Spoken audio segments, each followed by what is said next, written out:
Bonjour à toutes et tous, merci d'être avec nous pour ce nouvel épisode de La Grande Hache, l'émission d'histoire du média. Pourquoi, dans ce qu'on appelle l'histoire, le récit historique, certains faits sont ignorés, censurés ou étouffés, tandis que d'autres, au contraire, sont retenus et même magnifiés, amplifiés? Pourquoi est-ce que, par exemple, on se souvient tant de Fort Alamo en 1836, épisode anecdotique au cours duquel les Anglo-Américains ont reconquis une forteresse? Pourquoi est-ce que ce petit fait est devenu emblématique, identitaire au Texas et généralement emblématique de la frontière dans l'histoire des États-Unis, alors que cette citadelle du nord d'Haïti, qui s'appelle la citadelle Sans Souci, eh bien on ne s'en souvient pas, bien qu'elle soit nommée d'après le nom de Jean-Baptiste Sans Souci, un chef militaire de la Révolution haïtienne qui a vaincu militairement les troupes napoléoniennes pour permettre la naissance de la première république noire de l'histoire, la République d'Haïti.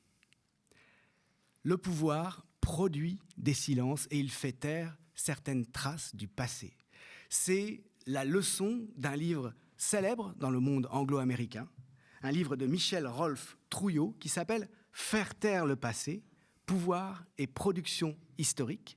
Cette thèse, c'est que l'histoire est le fruit d'un pouvoir dont la marque suprême est l'invisibilité, la capacité à invisibiliser.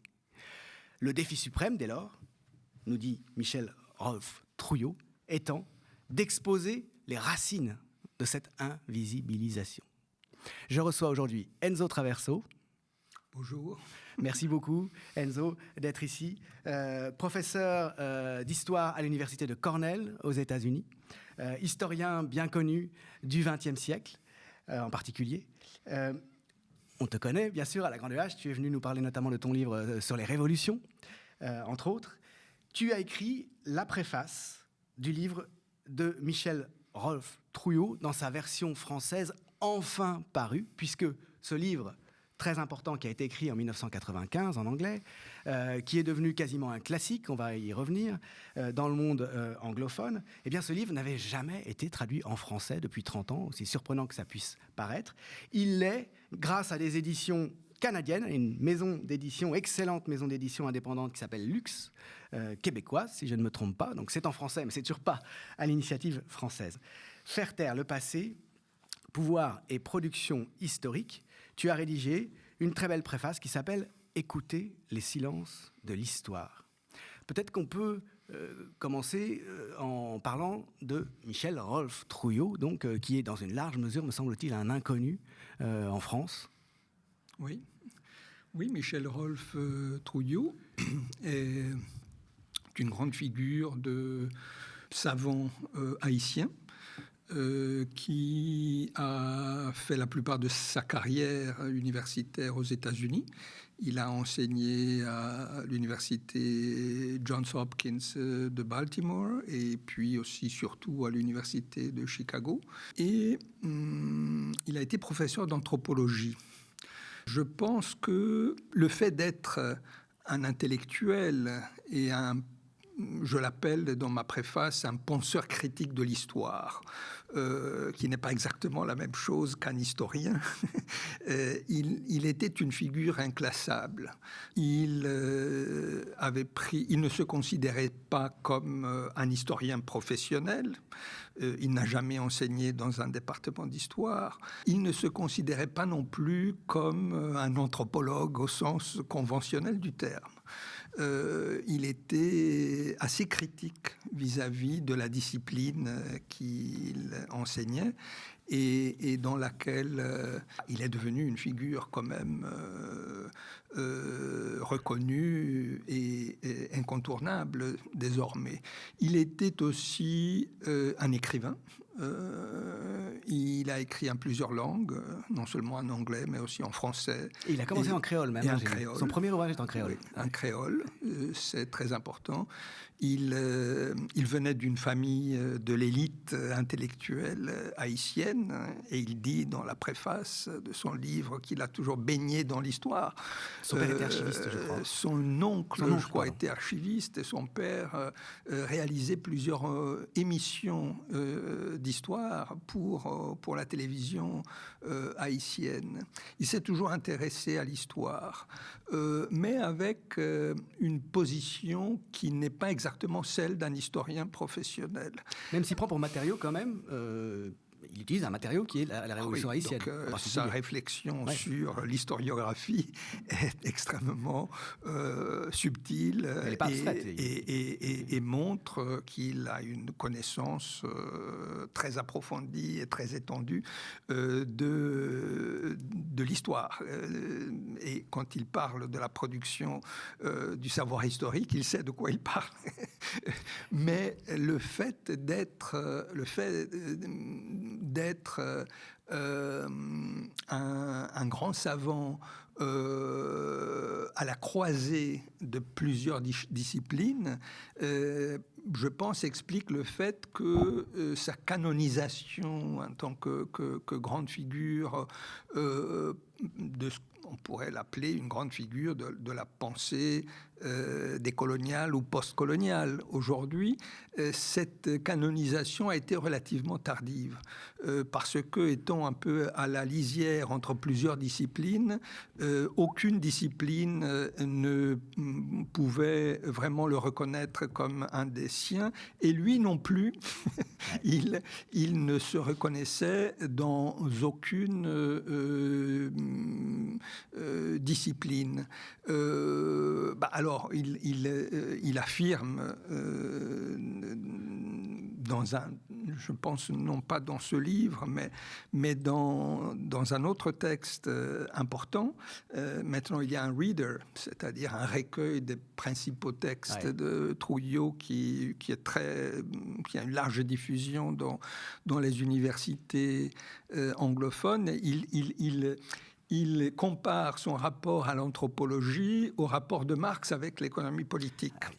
Disons, Marx s'est formé au sein de l'économie politique, et il a étudié Adam Smith et David Ricardo pour critiquer le capitalisme. Il n'était pas lui-même économiste, mais il s'est penché sur les économistes à tel point qu'il, d'une certaine manière, il l'était, mais avec une distance. Marx, on peut dire qu'il est un économiste parce qu'il a écrit Le Capital, mais Marx a écrit sur l'histoire, sur l'économie, sur la politique et sur la philosophie, mais il n'appartenait à aucune de ces disciplines spécifiquement. Et on peut dire la même chose de Trujillo. Il dit l'anthropologie, pour lui, est une discipline qui appartient complètement un savoir occidental, et un savoir occidental qu'il veut critiquer. Dans sa conception même. Dans sa conception même. L'anthropologie s'intéresse au monde et aux cultures extra-européennes ou non occidentales comme expression d'une altérité qui la fascine, mais parler d'altérité, la notion même d'altérité implique une norme, et la norme est occidentale. Donc l'anthropologie, aussi critique soit-elle, est un regard situé dans le monde occidental, dirigé vers des cultures, des civilisations qui sont situées en dehors de l'Europe. Alors lui, il se situe précisément en dehors du monde occidental. Et il dit, si je me suis approprié des outils méthodologiques et analytiques de l'anthropologie, c'est aussi pour critiquer l'anthropologie et pour critiquer la domination occidentale. Et donc, l'anthropologie, finalement, est une discipline qui a toujours connu une oscillation étrange entre une définition du non européen, de l'autre, à la fois, tantôt comme le barbare à exterminer, tantôt comme le bon sauvage à civiliser. Et lui, il veut échapper à cette dichotomie. Et donc, il retourne l'anthropologie contre elle-même. Et je pense qu'il fait la même chose avec l'histoire. Alors, on sait d'ailleurs qu'historiquement, enfin ça s'apprend, je crois, dans les premières années, et même maintenant des cursus d'anthropologie universitaire, historiquement, l'anthropologie est née dans un cadre colonial. Oui, c'était la rencontre ménagée par le dispositif colonial qui a suscité le développement de ce savoir. Mais d'un autre côté, son œuvre, apparemment, ne va pas non plus dans le sens d'une essentialisation de l'Occident que l'on peut reprocher à certains des coloniaux, qu'une critique qui n'est pas forcément de bonne foi d'ailleurs, hein, des coloniaux avancent en disant mais finalement ils n'ont fait que retourner le miroir et l'Occident est tout d'un bloc et il est intégralement évidemment néfaste. Il ne va pas non plus de ce côté-là, me semble-t-il. Oui, d'après ce que je comprends. Je pense que une des multiples raisons qui expliquent ce retard dans la reconnaissance et, disons, je pense qu'on peut parler d'une canonisation de Trouillot, parce que désormais il est reconnu comme une grande figure de la pensée critique de la fin du XXe siècle. Mais une des multiples raisons de cette reconnaissance tardive tient à la relation somme toute assez conflictuelle qu'il a instaurée dès le départ avec les études postcoloniales. Les études postcoloniales qui étaient en train de se constituer au moment où il écrit son livre. Dans les années 80, son 90, livre paraît en anglais en 1995. Les études postcoloniales, disons, normalement, on fixe symboliquement la date de naissance avec la publication d'Orientalisme d'Edouard Saïd, donc à la fin des années 70, mais c'est les années 80, la décennie d'essor des études postcoloniales, et les années 90 sont la décennie dans laquelle les études postcoloniales s'installent un peu dans le monde académique, dans les institutions de recherche. Et Trouillot, je pense que on peut lui donner une place dans les études postcoloniales et le présenter comme une des grandes figures du postcolonialisme.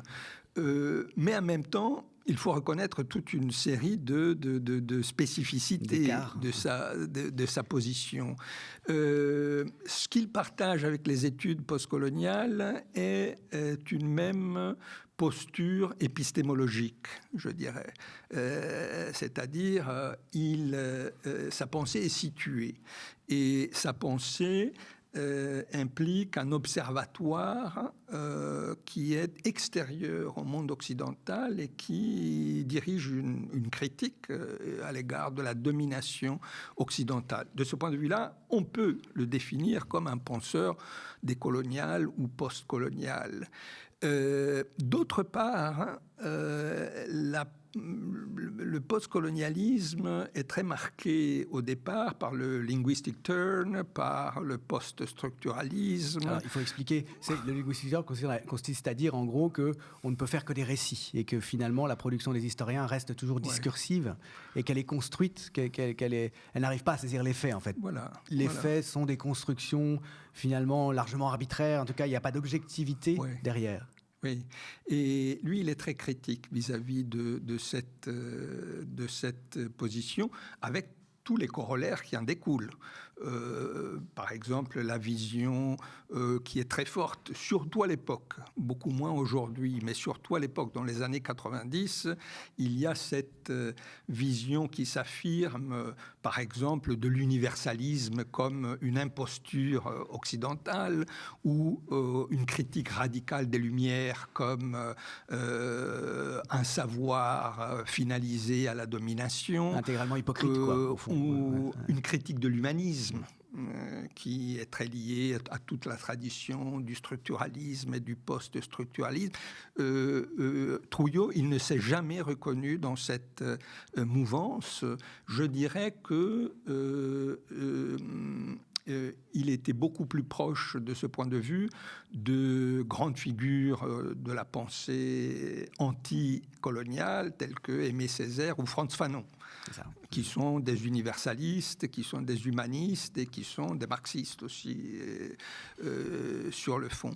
Je pense que on pourrait le rattacher plutôt dans ce courant ou dans cette tradition qui participe, elle aussi, de l'essor du postcolonialisme. Oui. Mais le postcolonialisme considéré comme un grand courant de pensée pluriel, oui, hétérogène, et non pas monolithique. Des gens comme Fanon ou Césaire pointent évidemment la dimension instrumentale et la structure de pouvoir qu'il y a derrière l'universalisme, mais d'un autre côté, retiennent un certain nombre de choses, néanmoins, dans le point de vue d'un certain type de lumière, sans rejeter intégralement en bloc tout élément du regard occidental qui serait intégralement et essentiellement dominateur, et dont il n'y aurait rien à garder, finalement.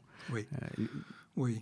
Et en même temps, Trouillot, il connaît bien Foucault, par exemple. Ouais. Je pense qu'il s'inspire de Foucault dans sa réflexion sur l'histoire à plusieurs égards. Il reprend la notion de pouvoir foucaldienne de pouvoir et il en fait un très bon usage, je crois. Donc il a une position qui est assez inclassable et qui est très nuancée, très subtile. C'est peut-être une des raisons qui font qu'il n'a pas été immédiatement compris par tout le monde et qu'il a fallu du temps pour prendre la mesure de son apport. Alors, si on se penche maintenant sur ce qu'il dit de l'histoire, oui. non plus seulement de l'anthropologie, l'une de ses conclusions essentielles, c'est que, avec l'exemple de la révolution haïtienne, on a un cas qui est en réalité impensable. C'est un mot très important dans son livre que tu reprends, unthinkable, c'est-à-dire que on ne peut pas en parler. En réalité, on n'a pas les outils, le dispositif, quand on est dans l'historiographie, quand le point de vue est celui de l'historiographie occidentale, pour dire au fond quoi que ce soit qui saisisse la réalité de ce qui s'est passé en Haïti entre 1791 et 1804. Il y a une béance que de fait on retrouve, si on regarde l'historiographie, alors c'est plus le cas depuis quelques décennies, mais il y a en gros 2 siècles d'historiographie scientifique, disons, depuis le début du 19e siècle, et effectivement, cet événement n'avait pas de place. On ne pouvait pas en parler. Oui, alors ça, je pense que c'est le chapitre le plus fascinant de ce livre, et c'est un peu la réflexion qui irrigue l'ensemble de ce livre. Un événement qui a changé l'histoire, mais qui est historiquement invisible ou impensable, et qui a été pendant longtemps invisible et impensable, y compris pour une culture qui se voulait révolutionnaire et par une historiographie révolutionnaire. De gauche et engagé avec la Révolution. Eric Hobsbawm, 1960, écrit un très grand livre sur les révolutions bourgeoises et il ne parle pas de Haïti. Et c'est un historien marxiste.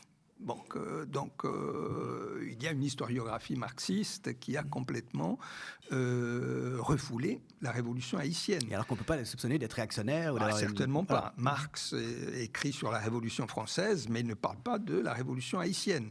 Marx écrit sur la guerre civile américaine, mais il n'évoque jamais la Révolution haïtienne. Et ne parlons pas d'une historiographie d'orientation libérale. Tocqueville ne parle pas de la Révolution haïtienne jusqu'à Furet. Qui n'en parle pas non plus. Bien sûr, il en parle, mais ce n'est jamais il la mentionne en passant, une dimension centrale des révolutions atlantiques. Hannah Arendt écrit un livre, un essai sur les révolutions. Hannah Arendt, grande figure d'une pensée politique républicaine, on pourrait dire, dans laquelle la révolution haïtienne n'est même pas mentionnée. Donc, il y a une sorte de forclusion. La forclusion. C'est pas le refoulement. Il y a deux notions psychanalytiques possibles, le refoulement et la forclusion. Au sens freudien du terme. Et Trouillot essaye d'expliquer cette forclusion. Forclusion, c'est empêcher de rentrer, hein, oui, d'accord ? Oui. C'est pas exclure, c'est pas faire sortir, c'est pas refouler parce que c'est dedans et qu'on veut le mettre au fond pour pas le voir, c'est qu'on l'empêche d'entrer. Oui, mais les deux choses vont de pair. Disons, on empêche d'entrer parce que on la reconnaît pas, parce qu'on est incapable de la penser. Tu cites encore un exemple. Tu parles du discours d'Angostura de Simon Bolivar en 1819, qui lui la mentionne. Oui. Pour un programme politique sud-américain. Mais en revanche, tu dis en France, dans la suite du 19e siècle, dans les révolutions, tu dis c'est un non-lieu de mémoire, par opposition au lieu de mémoire. Oui, parce que alors l'esclavage dans la culture des Lumières était une métaphore, l'absence de liberté, et l'esclavage était une métaphore qui pouvait être utilisée avec la plus grande désinvolture par des philosophes du libéralisme classique qui théorisaient la liberté et qui étaient soit des propriétaires d'esclaves, soit, comme John Locke par exemple, personnellement impliqués dans les traites négrières. Dans le commerce des esclaves. Et donc, il s'agissait d'une métaphore et d'une notion abstraite. Pour penser l'inverse, la liberté. Voilà, pour penser la liberté. Et cela vaut aussi pour les penseurs, les philosophes français des Lumières, de Rousseau à Voltaire, etc. Et puis, il y a toute la tradition de l'abolitionnisme qui appartient à la culture des Lumières, elle aussi. Et l'abolitionnisme pensait l'esclavage comme une humiliation, un fléau, et comme une forme de déshumanisation inacceptable qui pouvait être corrigée par la civilisation. Et du coup, les abolitionnistes pensaient l'abolition de l'esclavage comme une conquête de la civilisation. Et donc, c'était la France qui pouvait abolir l'esclavage, certes pas les esclaves qui pouvaient s'auto-émanciper et renverser l'esclavage. Donc c'est toujours la mission, c'est encore la mission civilisatrice. Donc et c'est la raison pour laquelle les abolitionnistes français, lorsqu'ils reçoivent la nouvelle de l'insurrection à Saint-Domingue de 1791 qui a renversé l'esclavage, n'y croient pas. Et ils arrivent même à envisager l'hypothèse qu'il s'agisse d'une provocation monarchiste ou de le complot de l'étranger. Disons, toute une série de stéréotypes qui, étrangement, qui reviennent régulièrement au cours de l'histoire. C'est-à-dire qu'ils ont beau avoir créé une société des amis des Noirs, être eux-mêmes amis des Noirs, ceux qui ne peuvent pas penser, c'est qu'en fait, il n'y ait pas eu besoin d'eux. Oui, que ça ait pu se faire. Ils peuvent penser, et cette conception des élites éclairées occidentales de l'abolitionnisme est celle qui sera pendant un siècle popularisée, vulgarisée par une très large iconographie, que l'on pense au célèbre tableau de Biard sur l'abolition de l'esclavage, où on voit un fonctionnaire de la Seconde République qui... On est en 1849. 1849, qui lit le décret d'abolition de l'esclavage devant des esclaves qui s'agenouillent pour le remercier, ou toute cette statuaire dans laquelle on voit Abraham Lincoln qui caresse la tête avec les cheveux crépus d'un noir qui le remercie, ou les statues de Schœlcher. Bon, donc, qui est réputé en France la vision de l'abolition. Donc, l'idée, et pensons à Marx. Marx pense l'esclavage comme une formation sociale qui archaïque, prémoderne, qui ne peut qu'être remplacée par le capitalisme. Mais Marx lui-même, il ne pense pas une révolution d'esclaves. Il y a la tradition de Spartacus, qui devient un mythe, qui est très intéressant à étudier, mais qui devient une sorte de symbole abstrait. Et donc Trouillot, il tire la conclusion que une révolution d'esclaves qui renverse l'esclavage et qui proclame une république de noirs libres est un événement qui se produit à 1791, juste entre 1791 et 1803 et 4, mais est un événement qui n'entre pas, et ça c'est la conclusion dont je parle, dans les prémices épistémiques du savoir historique occidental, de la pensée occidentale. Et par conséquent, cet événement est évacué, est refoulé et n'existe pas, et devient invisible. Et le silence sera brisé en 1938 par C.L.R. James, qui écrit ce grand livre intitulé The Black Jacobins, les Jacobins noirs.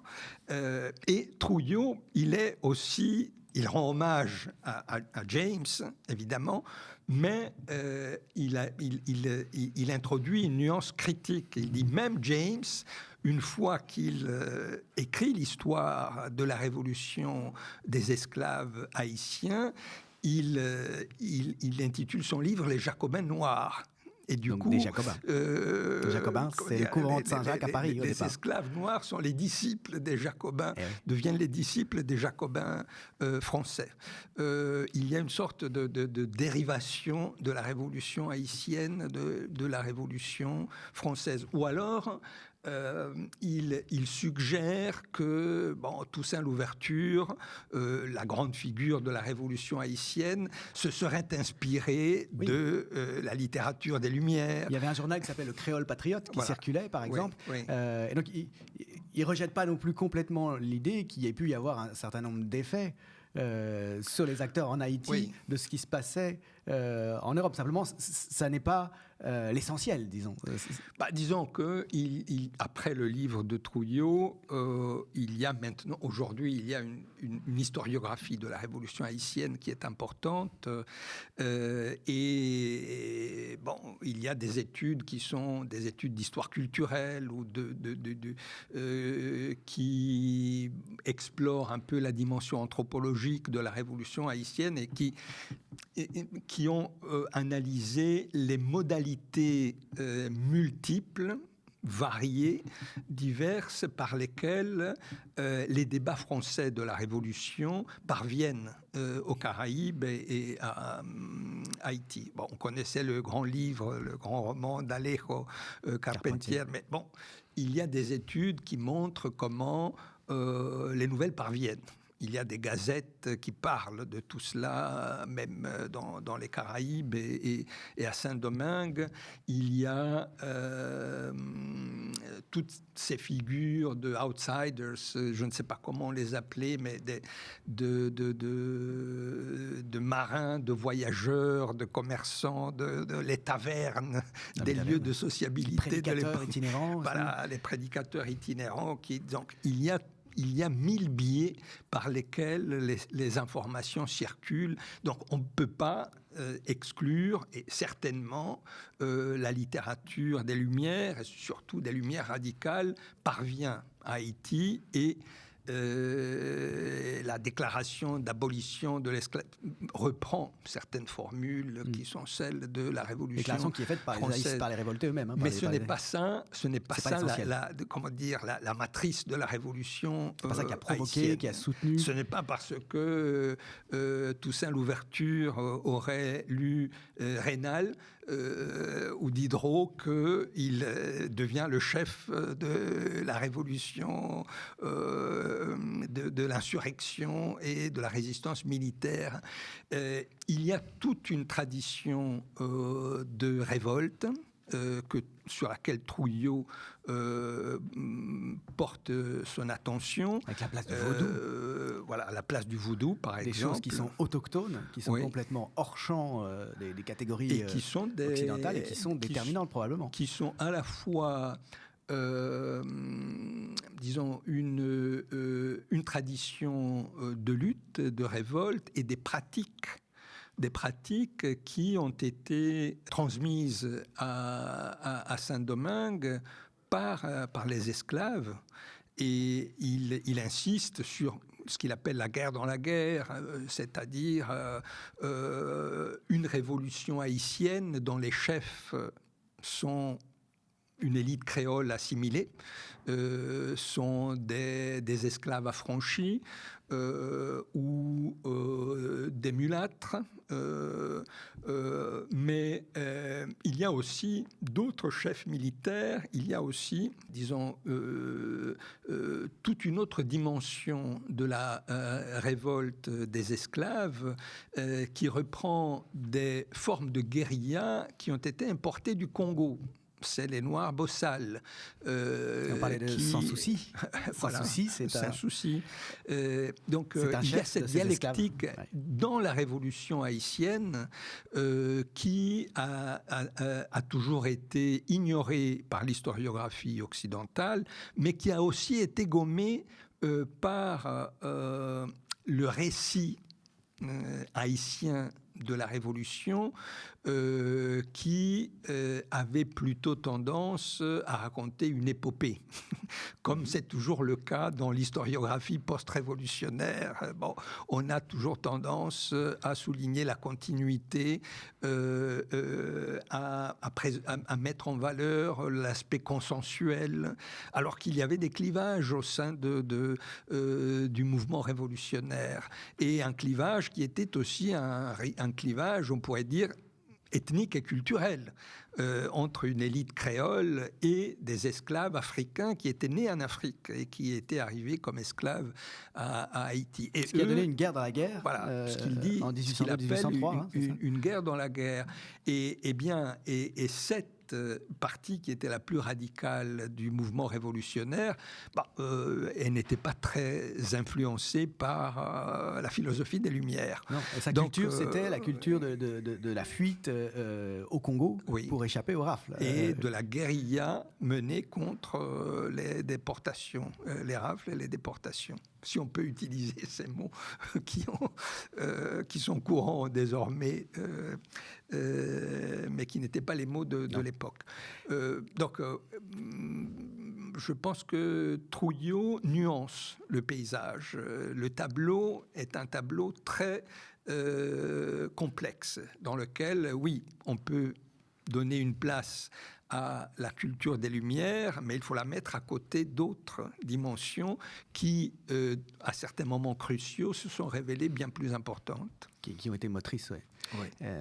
Et alors, tout ceci étant posé, évidemment, Trujillo va aller se saisir de ce qui fait le matériau de l'historiographie, à savoir les archives, les sources. On disait tout à l'heure que son oncle était d'ailleurs archiviste. Oui. Et il va dire toujours, dans le cadre de cette réflexion sur l'histoire, sur la façon dont on fait l'histoire, que pour faire cette histoire-là, qui n'est pas pensable dans les cadres occidentaux, c'est un autre type de matériau qu'il va falloir utiliser que les archives, puisque précisément les archives, dans leur constitution même, elles ont fait taire les femmes. Tu parles de la réflexion de Michel Perrault, d'ailleurs, là-dessus, hein, cette fois-ci pour un autre continent, non pas celui des colonisés, mais celui des femmes. Ces archives, elles ont fait taire les esclaves, elles ont fait taire ceux qui n'avaient pas la parole, qui de toute façon ne parlaient pas forcément une langue qui était consignée par écrit. Bref, tout cela a été effacé, et Trouillot dit, il n'est pas le seul d'ailleurs ensuite, hein, je pense que les études décoloniales vont reprendre ce point de vue, cette démarche, qu'il faut aller chercher d'autres choses finalement. Et alors là, ça rejoint, en te lisant, je pensais aussi à tes travaux sur les révolutions, à l'approche kaléidoscopique, qui est aussi celle de Benjamin. Ces matériaux, ce sont des fables orales dont on a gardé des traces, du folklore, des fragments, tout un autre fond, en fait, à partir duquel construire des récits qui n'ont pas été pensables, qui n'ont pas été racontables jusque-là. Oui, alors je pense que le point de départ de Trouillot, c'est une réflexion sur l'histoire. Qu'est-ce que c'est que l'histoire ? Qu'est-ce que l'écriture de l'histoire ? Et sa position, dans laquelle je me reconnais, disons, complètement, est une position qui n'accepte pas, qui essaye de surmonter une dichotomie assez traditionnelle entre ce qu'il appelle une approche positiviste d'un côté, c'est-à-dire l'idée selon laquelle il suffirait de reconstituer rigoureusement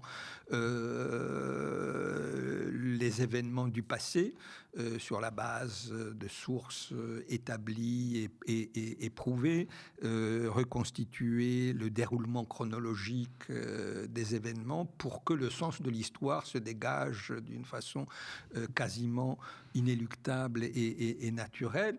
Et d'autre part, ce qu'il appelle le constructivisme, une notion qui aussi se prête à débat, mais le constructivisme comme ce que on disait tout à l'heure, une réduction de l'histoire à sa pratique, sa dimension scripturale, c'est-à-dire la construction d'un récit. Et la construction d'un récit, une fabrication discursive. Ce qui pose énormément de problèmes et Trouillot fait d'ailleurs allusion au débat autour du négationnisme et puisque le débat en arrivait avec Hayden White en particulier, on en arrivait à dire mais alors si tout n'est que récit et s'il n'y a rien eu en réalité dont on soit sûr en dehors du récit, est-ce qu'on peut aller jusqu'à dire que le judéocide n'a pas existé? Après tout, pourquoi pas? Et là, Hayden White, qui est le grand tenant de Linguistic Terms, disait ah non, alors ça non, en revanche effectivement je reconnais que là mon approche s'arrête. Voilà. Si l'histoire est un récit, les chambres à gaz sont une construction langagère. Voilà. Et là il disait non, là quand même non. Ouais. Alors Trouillot insiste sur ce point. Il y a un hors-texte. Il y a une réalité en dehors ne peut pas se réduire à un texte. Il y a aussi un hors-texte qui est fait de la matérialité, de ce qu'il appelle l'historicité 1, qui est mais, il est subtil, nuancé et aigu dans la manière avec laquelle il dit bien sûr, pour écrire l'histoire, il faut des sources. Bien sûr, on ne peut pas écrire l'histoire si on ne s'appuie pas sur la matérialité des faits, des événements des formes de preuves, qui doivent être prouvés. Mais les sources elles-mêmes, elles sont produites. Les sources elles-mêmes impliquent une sélection. Et les sources elles-mêmes sont créées dans un rapport symbiotique avec le pouvoir qui implique les silences de l'histoire, c'est-à-dire l'invisibilisation, l'exclusion de certains acteurs, de certaines expériences, de certains faits. Donc il est parfaitement conscient de cela. Et du coup, il dit il faut un regard critique vis-à-vis des archives et vis-à-vis des sources. Parce que les sources ne sont pas des données qui existent naturellement. Elles ne sont pas ontologiques, qu'il suffirait de cueillir et de organiser et de classer. Elles sont elles-mêmes le produit de rapports de force, de choix de ceux qui ont mis en archive. Il y a des relations de pouvoir qui sont derrière cela. Alors, ce qu'on peut faire à des décennies ou des siècles de distance, c'est essayer de développer une capacité de lecture critique des archives. Et de ce point de vue-là, je crois que Trouillot ne fait que conceptualiser des pratiques que d'autres historiens avaient déjà introduites. Et il cite Ranajit Guha, le fondateur des études subalternes en Inde. Et Ranajit Guha avait écrit un très bel essai intitulé « Les petites voix », « The Small Voices of History », de l'histoire. Il dit, il y a des voix presque inaudibles, mais qu'on peut écouter si on sait lire les archives à contre-courant. Dans un esprit qui est un esprit exactement opposé à l'esprit avec lequel les archives ont été constituées. Et à ce moment-là, on peut reconnaître la voix des dominés, la voix des sans-voix. Les révoltes des esclaves, comme les révoltes paysannes, les révoltes des colonisés, y compris dans le monde occidental, les révoltes des classes subalternes, pensons à la Commune de Paris, ont toujours été stigmatisées, criminalisées, biologisées, assimilées à des catastrophes, à des maladies, à des pathologies.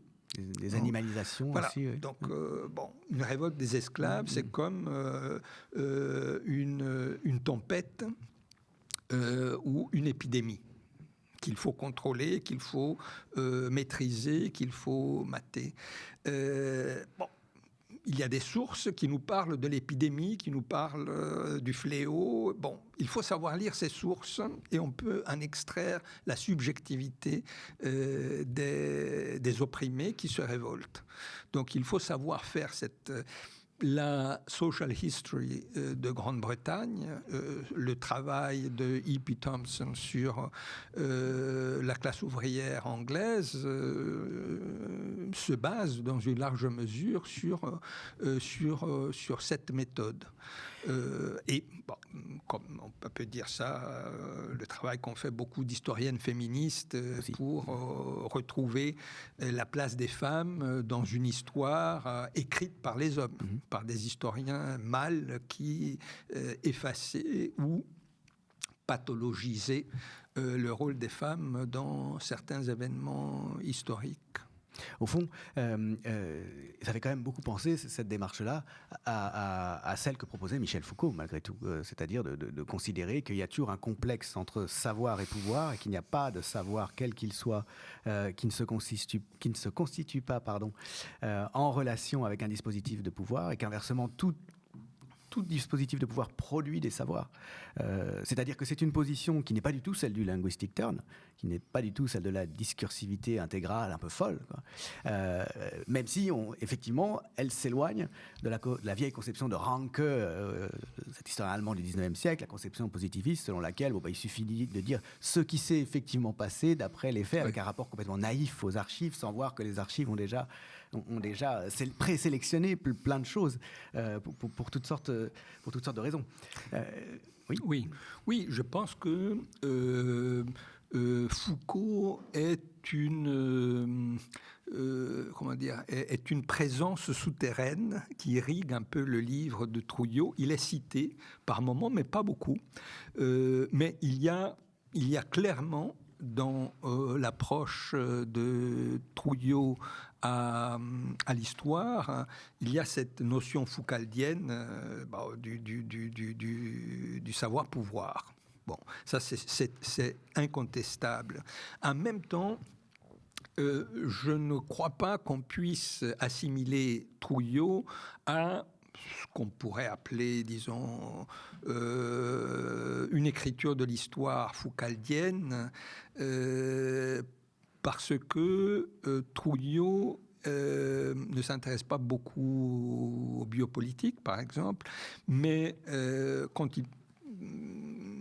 quand il analyse les révolutions et la révolution haïtienne en particulier, bon, il y a des catégories telles que souveraineté et pouvoir comme qui vont au-delà de la pensée de Foucault, qui, d'une certaine façon, théorise le biopolitique comme de changer, d'infléchir la vie. Le biopolitique qui éclipse la souveraineté traditionnelle. Non. Non, d'accord. On ne peut pas penser la révolution sans attribuer une place centrale à l'État comme appareil répressif, à l'insurrection comme renversement de l'État souverain, la révolution comme pouvoir constituant qui crée un nouveau pouvoir, et ça, c'est pas la biopolitique, ça, c'est la souveraineté. C'est pas cet aspect-là de Foucault, effectivement, on est d'accord. Il y a Marx, il y a Max Weber, il y a Carl Schmitt, à la limite, il y a aussi Foucault, mais quand on parle de révolution sociale et politique, Foucault ne suffit pas. Bon, je crois que on ne peut pas définir Trouillot comme le disciple il y a beaucoup de Marx, mais il n'est pas un historien ou un anthropologue ou un penseur marxiste de l'histoire. Il y a une filiation révolutionnaire, je pense. Cela est assez clair. Mais il est passé par de multiples expériences. Bon. Donc il y a derrière aussi, et ça, certains de ses disciples l'ont dit dans des essais qu'ils ont consacrés qu'elles ont consacrés à Trouillot, il y a l'histoire des mouvements d'émancipation afro-américains. Qu'il a connu, qu'il a côtoyé, qui l'ont inspiré. Donc il y a des multiples expériences qui convergent un peu dans l'œuvre de Trouillot, mais on ne peut pas définir Trouillot comme l'élève, le disciple. Merci beaucoup Enzo Traverso d'être venu nous parler de ce livre de Michel Rolf Trouillot, enfin traduit en français grâce aux éditions Luxe, Faire taire le passé, pouvoir et production historique, qui figure désormais donc dans la boîte à outils pour réparer l'histoire, pour qu'il y ait une histoire pour ceux qui n'en ont pas eu jusqu'ici. Ta préface s'intitule « Écoutez les silences de l'histoire ».